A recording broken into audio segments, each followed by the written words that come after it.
Remember when you wrote that blog about how the Leafs only do well in March? Yeah, I remember. Well, just thought I'd let you know that I hate you. You ready? Big news. What? Seriously? No pigs yet. What? What was he doing? Wow. Bring him on. Beautiful. Leafs lose 5-1 to the New York Rangers. And guys, for this video, I promised to try just a little bit more than the Leafs did. And look, I know the Leafs have nothing to play for. The Rangers are in a dogfight for the playoffs, so they got everything to play for. Leafs played the night before. I mean, they had every excuse to just mail it in. But when you're on the ice, you know, the NHL ice when you're playing, do things. There were a few plays, particularly on the first two goals, where if the defenseman, I think it was Caberlet and Beauchemin, just had a spasm, they would have hit the puck out of the way. And after the game, Lundqvist didn't even swear on national TV. This was awful. Tortorella didn't fight Larry Brooks. No real entertainment value. The golf course isn't going anywhere, boys. Just finish out the season. And even though the Leafs completely mailed it in, Rangers, I gotta give it to you. The Rangers won 3 of the 4 meetings against the Leafs, and the one that they lost in overtime. So if you end up making the playoffs, you're welcome. And in those 4 games, the Rangers scored 18 goals. The Leafs scored 7. The Rangers scored 7 goals in their first game against the Leafs this season. Let me ask you guys,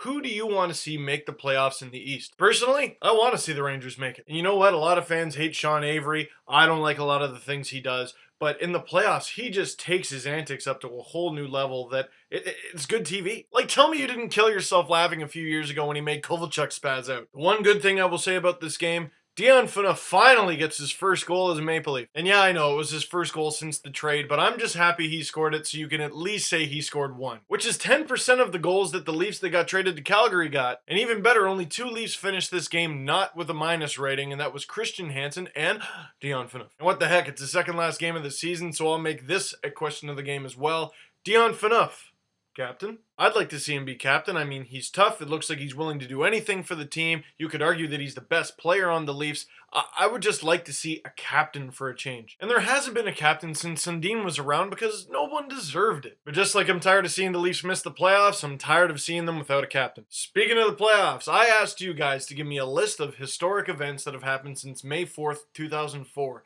The last playoff game the Leafs ever played. I'm going to put my favorite ones in a blog, and you've been giving me some really good stuff so far. I haven't looked through them all, but this one's my favorite so far. This comes from Daytech Multisync. Since May 4th, 2004, she has worked for 3 different banks, bought a house, planned a wedding, got married, adopted a cat, bought 3 cars, saw her husband get baptized, went to 12 weddings, 6 funerals, had her wisdom teeth removed, her mother quit smoking, her dad turned 50, and she watched Matt Sundin in another uniform play against the Leafs. Wow! She's not even the same person she was the last time she saw a Leaf playoff game. So keep giving me your stuff, guys. I think this blog is going to be amazing and depressing. And guys, this is LFR81. That means the next video is 82, which means it's the last Leafs game of the season, which also means it's the last LFR of the season. So I ask you guys, the loyal viewers, what do you want me to do in the next video? Just try not to make it anything with fire. And finally, who likes parties? Do you like parties? I like parties. So guys, the Leaf Space Party is this Sunday at the Brazen Head. A nice short walk from the Ricoh Coliseum. And the celebration is going to be right after the Marlies game. So if you can come to the Marlies game, that's fantastic. And even if you can't, just join us at the Brazen Head anyway. Hope to see you there, guys. And, well, see you next in the last LFR of the season. Getting emotional.